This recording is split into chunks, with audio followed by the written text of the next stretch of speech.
Tema kita pagi hari ini adalah membangun kesabaran. Amin. Tidak hanya fisik, gedung, ya, mungkin otomotif yang harus kita bangun, perlu, yes, sangat. Tetapi secara iman rohani, secara manusia batinnya kita juga harus membangun yang namanya kesabaran. Dari kesabaran membuahkan hasil yang juga namanya kesabaran. Dari taburan kesabaran kita dibuat semakin telaten. Halo, tidak hanya telaten, tetapi kita diajar dari kesabaran kita menjadi pribadi-pribadi yang rendah hati. Dari mana? Asalnya juga dari kesabaran. Tidak mudah marah, ya. Saya juga demikian Bapak Ibu. Untuk belajar sabar perlu waktu, perlu keikhlasan hati, perlu perjuangan yang terus menerus tiada henti.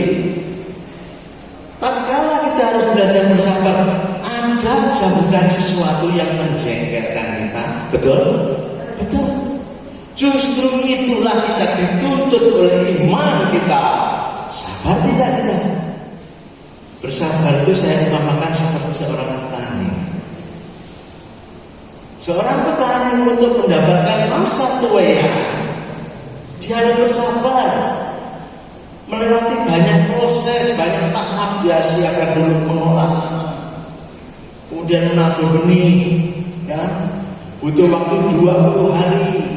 Kemudian dia membajak tanah kembali untuk menyiapkan sesuai dengan 20 hari diberi campur, dipindahkan, mengairi, mengeringkan, merawat, memberantas gulma dan sebagainya. Pada waktunya petani tiba waktunya untuk menuai. Hal yang sama juga terjadi pada pertumbuhan iman kita. Kita tidak ujug-ujug bersabar, kan? Hanya sekali tahapan-tahapan yang harus dilalui, ya. Mari kita perhatikan Amsal 16 ayat 32. Amsal 16 ayat 32. Ya. Orang yang sabar melebihi seorang pahlawan. Amin. Orang yang menguasai dirinya melebihi orang yang berkota. Amin. Terima kasih Bapak. Amsal jauh sebelum perjanjian baru Bapak Ibu sudah menjelaskan bagaimana Raja Salomo membimbing, mendidik rakyatnya. Orang yang sabar dikategorikan apa?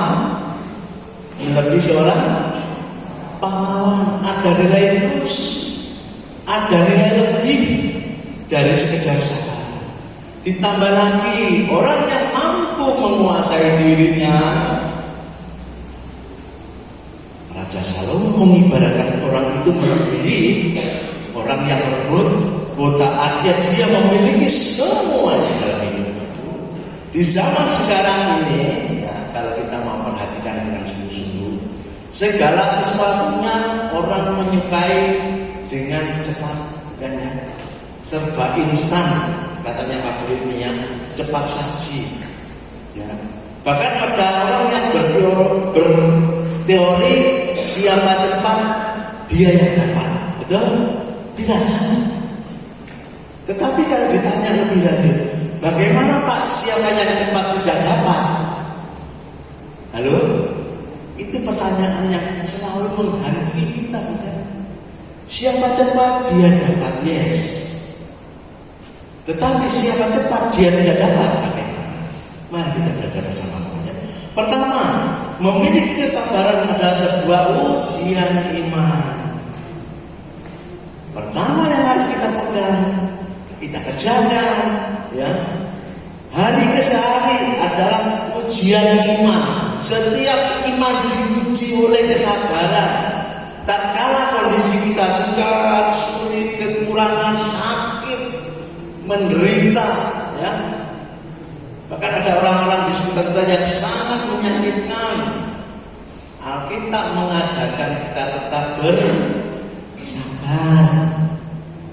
Nah, sabar adalah produk dari iman kekristenan.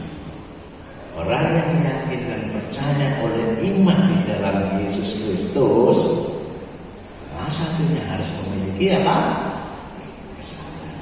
Bapak Ibu memiliki kesabaran, saya juga harus memiliki kesabaran. Tidak hanya pandai berbicara di sini, tetapi nanti kita keluar di sana harus mempraktekkan yang namanya kesabaran. Balance bukan seimbang. Seimbang menyampaikan, seimbang melakukan. Terus kesabaran adalah salah satu buah roh yang harus dimiliki oleh setiap anak-anak Tuhan. Galatia 5 ayat 22, apa-apa saja buah roh di situ Bapak Ibu. Tetapi buah roh ialah kasih, sukacita, damai, sejahtera, kesabaran, ketakwaan, kebaikan, kesetiaan. Terus Dalam memutar dan menguasai diri, tidak ada hukum yang menentang. amin. Thank you Bapak. Salah satu sekian banyak buah roh, 9 buah roh adalah apa? Kesabaran. Tidak ada hukum lain yang menentang kebenaran. Mari Bapak Ibu, saya sepanjang ada waktu, ada kesempatan, kita terima yang namanya kesabaran. Next, kita kerjakan kesabaran dalam kehidupan kita sehari-hari. Kesabaran akan membuahkan kesabaran. Kesabaran yang kita kabur pada hakikatnya akan menghasilkan yang namanya kerendahan hati. Dan pada akhirnya kesabaran yang kita kabur akan menghasilkan yang namanya penguasaan diri. Amin. Dari mana? Dari kesabaran. Bahkan Rasul Paulus mencatat ya di dalam surat Korintus, kasih adalah sabar. Kasih itu sabar menanggung segala sesuatu. Mengapa Rasul Paulus mencatat sedemikian yang terbaik itu? Dia mengalami loh. Dia tidak berteori. Dia mengalami ya. Tatkala dia terima Tuhan Yesus, dia mengalami diuji kesabarannya. Sakit, keluar masuk penjara, dihujat, ya, dilempari batu, harus terdampar di sebuah pulau. Hanya karena menyandang kesabaran. Ternyata dia catat kitab yang luar biasa, kasih sabar menanggung segala sesuatu. Ya, ini yang harus kita terima sebagai anak-anak Allah. Tidak mudah, iya. Betul keikhlasan. Butuh kesungguhan hati, butuh perjuangan secara terus intens, terus menerus sepanjang hidup kita. Nah, menanti sesuatu yang kita harapkan terkadang sangat menjenuhkan dan membutuhkan kesabaran lebih, kesabaran ekstra ya. Kadang apa yang kita inginkan dalam hidup ini sekian waktu, sekian lama tidak kunjung tiba. Betul? Apa-apa yang dianggap kita nanti besok datang, lusa tahun depan ternyata belum juga datang. Ya. Apa-apa yang kita harap dalam kehidupan ini ternyata tidak kunjung datang. Maka respon kita harus membutuhkan yang namanya kesabaran ekstra, kesabaran yang lebih. Ya. Kita perhatikan ya, pada saat Raja Saul ya, dia menghadapi pasukan Filistin yang jumlahnya sangat banyak. Raja Saul ternyata takut Bapak Ibu ya. Dia tidak sabar menunggu pertolongan Tuhan. Malah dia memanggil seorang wanita untuk meminta pertolongan dari arwah. Nah, bukankah hal ini sering kita kerjakan ya? Pada saat kita menunggu janji Allah, apa yang kita harapkan tidak kunjung tiba. Tanpa kita sadari kita bisa meminta pertolongan dari yang lain. 1 Samuel pasal 28 ayat 4 sampai 7. Pada saat kita mengalami segala sesuatu yang sangat genting, Bapak Ibu, segala sesuatu kita berharap pada Tuhan tidak kunjung datang, mulailah hati kita mulai gelisah, betul? Ada rasa takut, gelisah, khawatir, was-was dan sebagainya. Saat itulah iman kita diuji. Apakah kita tetap setia mengandalkan Tuhan? Apakah kita seperti Raja Saul? semua berpulang kepada pribadi masing-masing. Ya. Pertama, sabar terhadap orang lain. Kehidupan yang selalu dipertemukan dengan banyak komunitas. Bersabarlah di antara satu dengan yang lain. Ya. Bapak Ibu sebagai pendahulu saya yakin ya, sudah pernah melaksanakan ya. Walaupun jatuh bangun, tetapi sampai hari ini masih tetap eksis yang namanya saling bersabar di antara satu dengan yang lain. Ya, coba kalau tidak sabar, ya, kita tidak bisa membayangkan apa yang terjadi. Tapi saya yakin dan percaya, selama dalam komunitas bergereja, apapun situasi dan kondisinya, Bapak, Ibu, saudara dan saudara sudah menabur kesabaran terhadap satu dengan yang lain. Surat Efesus ya yang ditulis oleh Rasul Paulus membimbing kita bagaimana seharusnya terhadap sabar terhadap orang lain. Silakan. Hendaklah kamu selalu rendah hati. Amin. Amin. Ya. Tunjukkanlah kasihmu dalam hal saling membantu. Amin. Rasul Paulus membimbing kita hari ini, Bapak Ibu, saudara dan saya. Hendaklah kamu sabar di antara satu dengan yang lain, saling menolong ya, saling rendah hati, saling mengasihi. Sumbernya apa? Alasannya bisa itu bersabar. Ya, penting ya ternyata Bapak Ibu ya. Hanya satu kata sabar. Tetapi tidak sulit kalau kita lakukan dengan keikhlasan hati ya. Ternyata kesabaran membutuhkan ketulusan hati Bapak Ibu ya. Kedua, sabar dalam mengalami penderitaan. Yang satu ini tidak semua orang sanggup mengalami yang namanya penderitaan. Kita mengajarkan bagi kita semua yang menderita harus tetap bersabar mengandalkan Tuhan. Tidak ada yang lain. Kita perhatikan surat Roma pasal 12 ayat 12 kembali kita. Silakan Bapak. Bersukacitalah dalam pengharapan, sabar Amin. dalam kesusahan, Amin. bertekunlah dalam doa. Amin. Tatkala kita mengalami penderitaan, tetap Alkitab mengajarkan kita tetap bertekun dan menanti pengharapan di dalam doa. Tidak ada yang lain Bapak Ibu ya. Setiap anak Tuhan harus melaksanakan doa. Bersabar nanti janji Tuhan. Amin.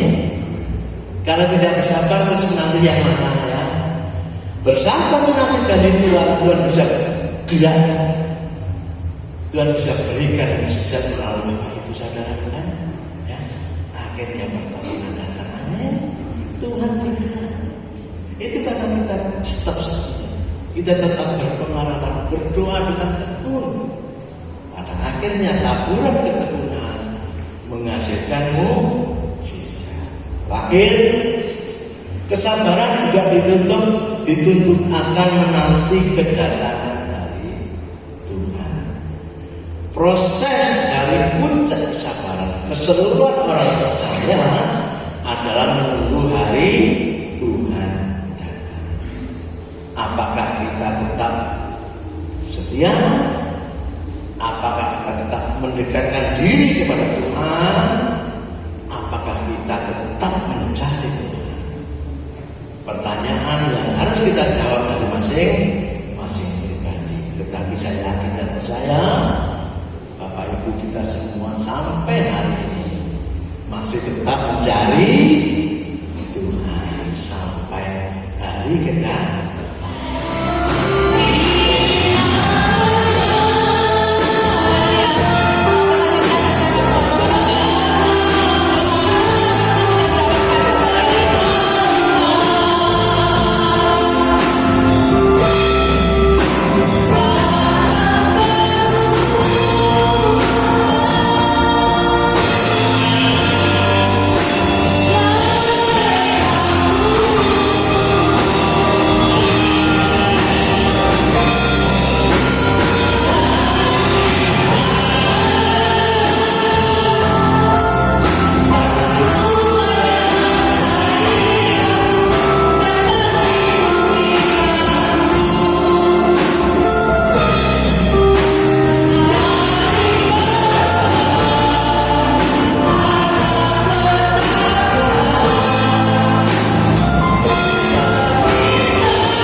pulanglah dengan damai sejahtera Allah yang berlimpah-limpah dan kekuatan Allah yang berlimpah-limpah akan tetap menopang kehidupan saudara dan saya, dan berkat-berkat jasmani yang berlimpah-limpah akan menyertai kehidupan saudara dan saya mulai hari ini sampai Maranatha. Semua ini kami terima dalam persekutuan dengan Allah Bapa dan Putranya yang tunggal, Yesus Kristus, Tuhan kita, dan Roh Kudus menjamin saudara dan saya akan menikmati setiap janji-janji Allah. Di dalam nama Tuhan Yesus Kristus yang percaya boleh katakan